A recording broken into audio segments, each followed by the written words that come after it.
Vamos a empezar la revisión del tema 4 de la asignatura de higiene en medio hospitalario con el tema dedicado a las medidas de aislamiento. La medida de aislamiento va a ser la forma de evitar que los microorganismos pasen de aquel lugar donde están, la fuente de infección, a la persona que puede enfermar, es decir, el huésped susceptible. Entonces, el tema va a tener 4 apartados. Uno va a ser una breve descripción y una breve introducción histórica de qué son las medidas de aislamiento. Luego vamos a ver 2 capítulos que son relacionados, que están dedicados a explicar cuáles son las precauciones estándar, que son las que se llevan a cabo en todo tipo de pacientes, y cuáles son las precauciones específicas, que son las que se llevan en pacientes que tienen enfermedades concretas. Y por último vamos a ver qué prevención o qué medidas se toma para evitar que pacientes inmunocomprometidos se infecten, ¿vale?, al tener sus defensas disminuidas. Entonces, el apartado 1, las medidas de aislamiento, la definición, hacemos una pequeña introducción de qué son este tipo de medidas. Entonces, son un conjunto de procedimientos destinados a evitar la propagación de las enfermedades transmisibles. Recordad, enfermedades transmisibles son aquellas que tienen como causa necesaria un agente causal vivo. Entonces, la forma de hacerlo, la forma de evitar esta propagación, es evitar el desplazamiento de los agentes causales desde la fuente de infección a el huésped, ¿vale? Recordar que agente causal, fuente de infección, mecanismo de transmisión y huésped, junto con el reservorio, formaban lo que llamábamos la cadena epidemiológica. Por lo tanto, la medida de aislamiento va a consistir en romper la cadena epidemiológica, ¿vale? Continuando con la metáfora de que la transmisión se hace a lo largo de una cadena, vamos a intentar romper la cadena. ¿Por dónde? Por cualquiera de sus eslabones. Bien agente causal, bien mecanismo de transmisión, bien huésped, bien fuente. Siempre y cuando intentemos como prioridad romperla lo más lejos posible del huésped. ¿Por qué? Para minimizar riesgos. Si yo consigo eliminar los microorganismos en su reservorio, no tendré tanto riesgo de que haya infecciones como si lo intento evitar justo en el acceso al huésped susceptible. Entonces, los procedimientos, los que vamos a utilizar para interrumpir esta cadena epidemiológica, son complementarios entre sí, ¿vale? Y están basados en crear barreras físicas entre el enfermo y las personas sanas. Entonces, vamos a hacerlo desde 2 enfoques, desde 2 puntos de vista. Uno va a ser la vigilancia epidemiológica, que consiste en reconocer los brotes de infección de forma temprana, conocer los contactos de la persona infectada, conocer los mecanismos de transmisión de la infección, conocer la resistencia del agente causal a los distintos entornos. Es decir, conocer la epidemiología de la enfermedad, algo que ya vimos en el tema número 1. Y luego tomar medidas de prevención y de control, una vez que sabemos cómo aplicarlo. Son los programas y los protocolos de acción utilizados para hacer esta interrupción en las distintas actividades dentro del medio hospitalario. O sea, todas las acciones destinadas a hacer esta interrupción. El segundo subpunto de este apartado 1 son la evolución de las medidas de aislamiento a lo largo de la historia. Fijaros, lo que es aislar, lo que es apartar al enfermo de los demás para que no haya una transmisión de la enfermedad, se lleva a cabo desde hace mucho tiempo, mucho antes de que se conociera que los microorganismos causaban las enfermedades. Pero había una cierta intuición en la que se entendía que algo había en el enfermo que pasaba a el sano y que le contagiaba la enfermedad. Entonces, aunque no había ninguna base científica, se les apartaba, se les expulsaba de la sociedad. En algunas enfermedades de forma cruel, ¿vale?, como en el caso de la lepra. La lepra, en la antigüedad, estaba muy mal considerada, se trataba como si fuera un castigo moral, un castigo de haber cometido algún tipo de pecado, era como algo malo moralmente. Entonces, A los leprosos se les expulsaba de la sociedad, ¿vale? Se les llevaba a islas o se les llevaba a valles o se les excluía directamente de las ciudades. Y más tarde, ya no tanta antigüedad, ya incluso en tiempos modernos, en el siglo XIX, se les recluía en leproserías o lazaretos, porque estaban como dedicados a San Lázaro. Entonces, Hipócrates y Galeno, que fueron dos médicos famosos del siglo V, ya de... No es antes de Cristo, son después de Cristo, ¿vale? Creo recordar. Bueno, aconsejaban, cuando había enfermedades de cierto tipo, decían cito longe tarde, que quería decir vete rápido, vete lejos y tarda en regresar. Es decir, apártate, ¿vale? No te queremos por aquí. En la epidemia de peste de 1347-1354 o 1348, que es la cifra que se suele dar como momento crucial, aunque ocupó 5 o 6 años, daros cuenta, esta epidemia mató en Europa el 60% de la población. En España acabó con 2 de cada 3 personas, ¿vale? O sea, una población de España de 3 millones de habitantes se quedó en 1 millón de habitantes. La epidemia fue descomunal, ¿vale? Se apartaba a los enfermos 40 giorni, 40 jornadas, es decir, una cuarentena, ¿vale? Cuarentena viene de 40 giorni, de 40 jornadas. Era un plazo que se ponía porque en la Biblia los judíos estuvieron 40 años vagando por el desierto, porque Jesús estuvo 40 días apartado en el monte no sé qué, ¿vale? O sea, la cifra 40 tenía un significado histórico y se aplicó 40 como se podía haber aplicado cualquier otra cifra. No había una razón para elegir 40 días más que esta. Entonces, cuando un barco llegaba de un sitio sospechoso tenía que estar 40 días apartado y a la gente se le echaba 40 días o se le apartaba 40 días. Pero no tenía base científica. Ya en tiempos muy modernos, hace 160 años, Ignaz Semmelweis, que era un médico húngaro, me parece, trabajaba en la maternidad de Viena, en el hospital de Viena, y observó que las parturientas en el hospital morían de fiebre puerperal, es decir, la fiebre que se les provocaba después de los partos, es lo que significa literalmente, en mucho mayor número en la parte del hospital que estaba atendida por médicos y por estudiantes que en la parte del hospital que estaba tratada por enfermeras y comadronas. Entonces se preguntó por qué ocurría esto.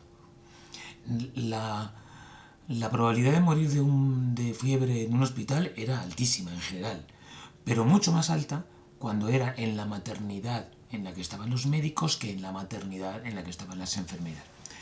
Entonces empezó a observarlo y se dio cuenta, entre otras muchas cosas que analizó, que los médicos que practicaban los partos venían de hacer autopsias.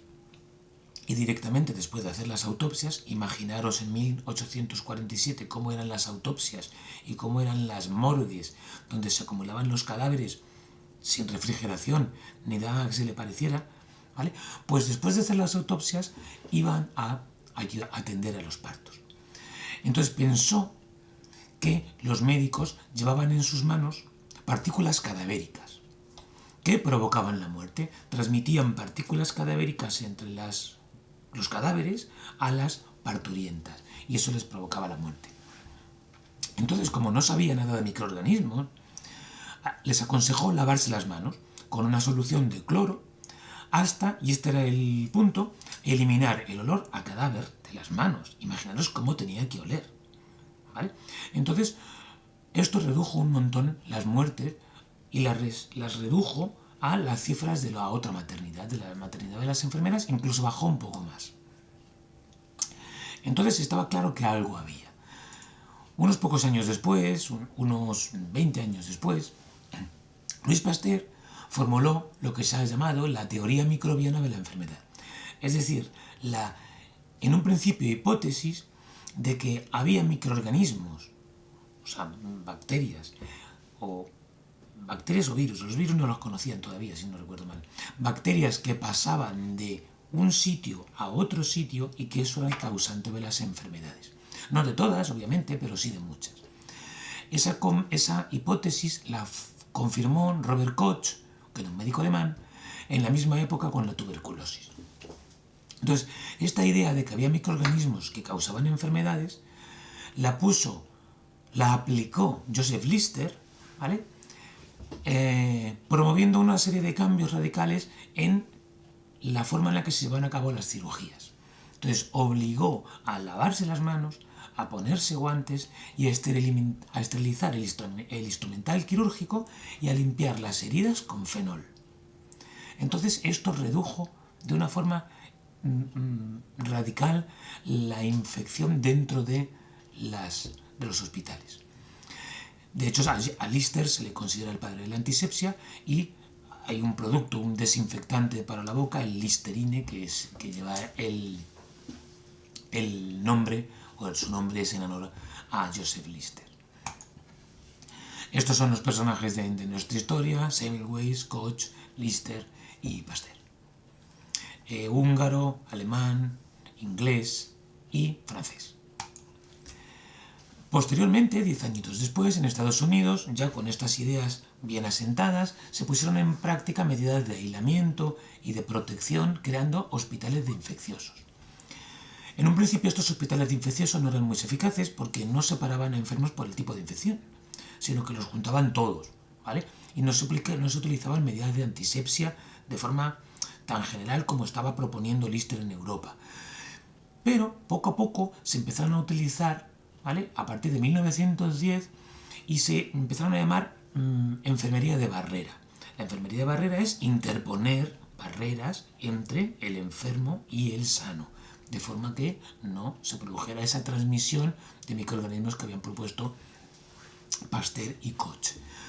A partir de los 50, los enfermos infecciosos ya se dejaron de llevar a hospitales especiales para infecciosos y se les colocaba en habitaciones normales, en hospitales generales, pero en habitaciones especiales, en habitaciones en las que se iba a aplicar unas medidas especiales para evitar la transmisión de enfermedades.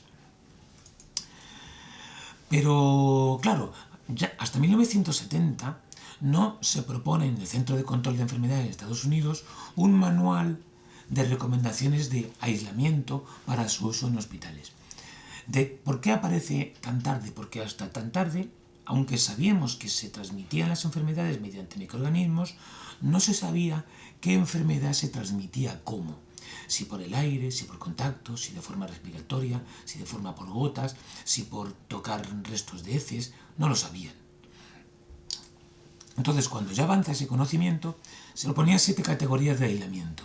Aislamiento estricto, que era completo, un bloqueo completo; aislamiento respiratorio, para las que se transmitían por el aire; aislamiento protector, para evitar que el aislado se contagiara; entéricas, cuando tenía que ver con las heces; precauciones para la piel y heridas, que era cuando tenía que ver con la piel y las heridas, ¿vale?, por el contacto directo; precauciones para eliminaciones o para secreciones; y precauciones para sangre, ¿vale?, que lo he escrito aquí mal. Pero tras la aparición del SIDA, se hizo necesario ampliar estas medidas a pacientes no diagnosticados. Daros cuenta que todas las anteriores se llevaban a cabo con pacientes que habían sido diagnosticados de alguna cosa. Pero claro, el SIDA nos introduce una enfermedad que tiene un plazo, un periodo de incubación de muchos años, con lo cual, si yo tengo que tener precauciones solo con aquellas personas que he diagnosticado, me estoy pudiendo saltar enfermos que tienen incubaciones largas. Entonces aparecieron las precauciones universales como una serie de cuidados que se deberían tomar sistemáticamente con la sangre y los fluidos corporales de todas las personas, ¿vale?, de todos, independientemente de que estuvieran o no estuvieran diagnosticados. Estas medidas evolucionaron a lo que se llamaron las precauciones de aislamiento frente a todas las sustancias corporales, como sangre, orina, heces, esputo, saliva, etc. Pero las precauciones universales y las precauciones con sustancias corporales protegían frente a infecciones, que utilizaban otros mecanismos de infección, como las respiratorias o las de por contacto.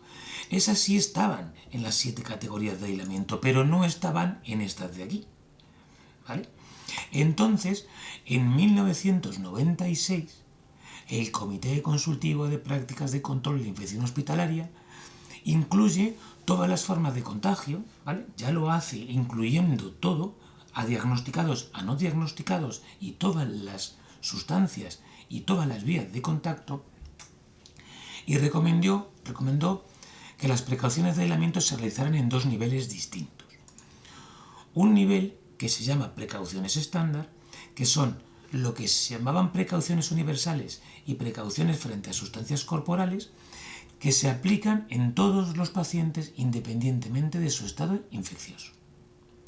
O sea, a todos, con todas las sustancias corporales, a todas las personas, tengan o no tengan algún tipo de diagnóstico, se les va a aplicar las precauciones estándar, que las veremos ahora en el apartado 2.